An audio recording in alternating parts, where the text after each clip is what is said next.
E hoxe en Clave Social falamos con Cheme Parraguirre, coordinador, psicólogo e coordinador responsable do Centro Social Sara Vázquez en O Burgo, onde ten a PEM a súa sede. Que tal, Chema? Bos días. Hola, moi bons días, Fran.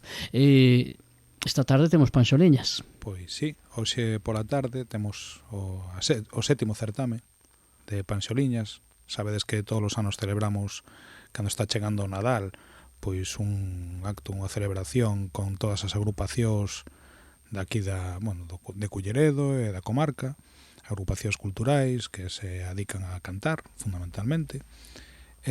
Soemos facer, pois, en estas datas, un festival de panxoliñas para empezar o Nadal. Este ano vaise adiantar un pouquiño, porque normalmente o facíamos a semana previa ao Nadal, pero, bueno, como vimos que desde agosto vendían o turrón nos supermercados, dixemos, nada, pois hai que empezar un pouco. E se vendía a lotería do Nadal tamén, non? Tamén, entón, nada, este ano empezamos un pouquiño antes, pero, bueno, este mes xa é o mes do Nadal realmente, e hoxe, pois, empezamos con este primeiro acto que queremos que sexa o pistoletazo de saída das celebracións navideñas, aquí no Concello de Culleredo, pois con este festival de panxoliñas. Pero este festival, aparte de ser o festival en sí, é un xeito de ver os veciños, de vervos cos veciños, non? Home, desde logo, non sempre, desde APEN, a nosa intención sempre é a normalización do noso colectivo de persoas que teñen unha enfermedade mental. Unha maneira de normalizar a vida e as relacións, pois é participando todos xuntos de cousas tan bonitas como a música, non? Entón, aparte de outras moitas, como facemos aquí na Radio Culleredo e demais, sí que o das panxoliñas é unha excusa pois para compartir con outras asociacións que non teñen nada que ver coa discapacidade, nin co mundo da saúde mental, nin con nada, que nos une a todos o amor pola música e o gusto polo Nadal tamén, facer algo dentro da nosa comunidade, non? Para nós é moi importante isto, ser partícipes e parte da comunidade aquí en Culleredo. Trátase de coñecerse, evidentemente, con esa chegada de xente que ten a porta aberta, por certo, é dicir, un acto aberto a todo o mundo que quera asistir ao certame e un poquinho coñecervos. Pois sí, a asistencia é completamente gratuita, empezaremos ás 7 da tarde, puntuais, van a participar pois 5 corais e nos pecharemos o acto, como sempre, coa nosa interpretación dun par de panxoliñas.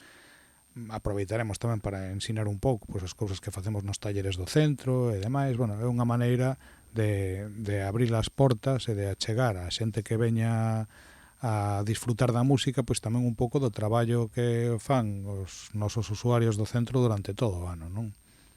Os usuarios que, bueno, temos a moitos delas ao longo das semanas aquí na tertulia, pero cantos usuarios contade neste momento, así por a grosso modo? Neste momento temos 35 persoas, 36 as que asisten ao centro.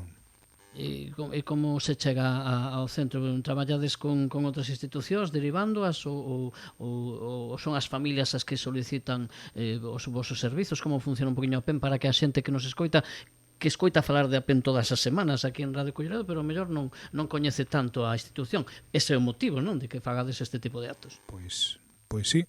A ver, as maneiras de chegar son moi diversas, pero para realmente entrar no centro hai que vir cunha derivación do psiquiatra, non? Isto é importante, que sea un diagnóstico, un tratamento e unha derivación do psiquiatra. Bueno, pode ser o psiquiatra daqui, do Portádego, Domingo, ou outros psiquiatras da zona, non? Temos tamén xente de Oleiros, de Cambre, que aí tamén hai unidades de saúde mental, e as derivacións nos poden vir tamén deses outros psiquiatras, non? Sí que é importante, moitas veces veñen as familias ao centro, chaman o teléfono, piden información, eu recibo, lle explicamos un pouco o que facemos.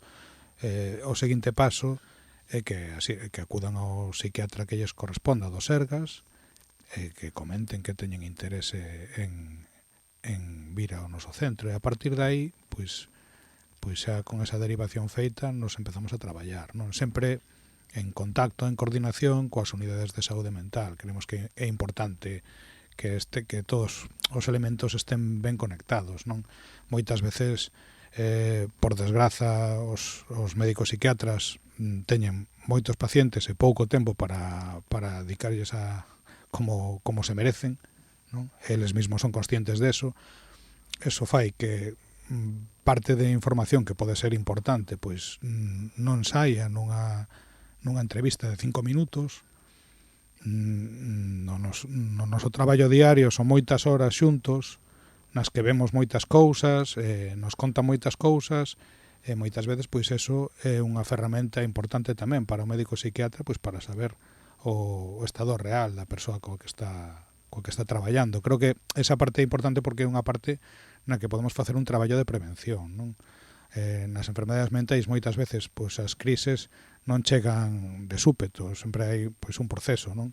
Se nos no día a día detectamos pois que hai cambios, pois esos cambios tamén se poden comunicar ao psiquiatra, fundamentalmente tamén as persoas coas que traballamos. Creo que unha parte básica é o autocoñecemento, unha parte básica do cuidado da saúde en xeral, de calquer tipo de doenza, e de saúde en xeral, é o do autocuidado, o autocoñecemento, saber que cousas temos que facer para estar ben, non? E cando temos que asistir ao médico cando non empezamos a estar ben. Pois nas enfermedades mentais é exactamente igual. Que nos con o noso traballo axudemos as persoas coas que traballamos a entender a súa enfermidade e a ver cando pode haber algo que non está indo ben e que é necesario asistir ao seu médico. Eu creo que esa parte tamén é moi importante, porque non se trata de sustituir a responsabilidade da persoa que ten unha enfermidade, vale? Senón de axudala a xestionala e a manexala dunha maneira pois máis correcta, non? Entón, en ese sentido, moitas veces ese traballo de primeira detección que compartimos coa persoa, pois nos leva pois a falar cos unidades de saúde mental e anticiparnos a unha posible crise e manter pois unha saúde correcta, non? Entendo xa para rematar que hai unha doble mensaxe. Por unha banda, a poboación en xeral superar ese medo a chegarse, non? E ese medo a falar e a reflexionar sobre a saúde mental, e logo tamén a poboación xeral igualmente a hora de previr e de ter esas pautas saudables para entender que a saúde mental tamén é importante, que ao mellor non lle damos tanta importancia a estabilidade mental, e pensamos que é máis importante cuidar o físico, pero o interior e a cabeza tamén, o mental tamén, o psíquico, non? Ao final está todo moi unido, non? Aínda que nós traballamos con un colectivo que unha das características deles é que teñen unhas enfermedades que son crónicas, son enfermedades mentais graves e crónicas. Non hai moita diferencia como se abordan estas enfermidades con respecto ao resto da poboación xeral, non? Quero dicir que o tema do autocuidado, o tema de non ter medo a ir ao médico. Non temos medo cando nos doe a cabeza ou cando nos doe o estómago de ir ao médico de cabecera, de dicir, mira, levo 3 días que non aguanto da dor.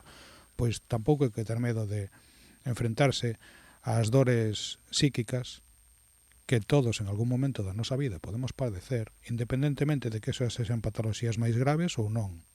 Creo que non estamos, por desgraza, neste mundo no que vivimos, ninguén está libre de ter algún problema deste tipo en algún momento da súa vida. E creo que superar eses medos a enfrentarse á situación e a buscar apoios, porque moitas veces non somos capaces por nós mesmos de encontrar unha saída ás situacións nas que nos vemos, e hai que saber tamén pois pedir eses apoios que, sin ningunha dúbida, pois nos poden axudar a estar mellor.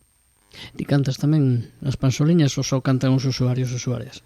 A ver, a mí só me contratan en sitios onde hai unha sequía moi prolongada, non? Con eso creo que xa te respondín. Cheme Paraguirre, psicólogo responsable de APEN do Centro Sara Vázquez en O Burgo. Moitas grazas por estar hoxe con Radio Culleredo. Bueno, moito éxito con ese certame, que vaya moita xente. Pois moitas gracias, invitamos a todo o mundo a asistir hoxe.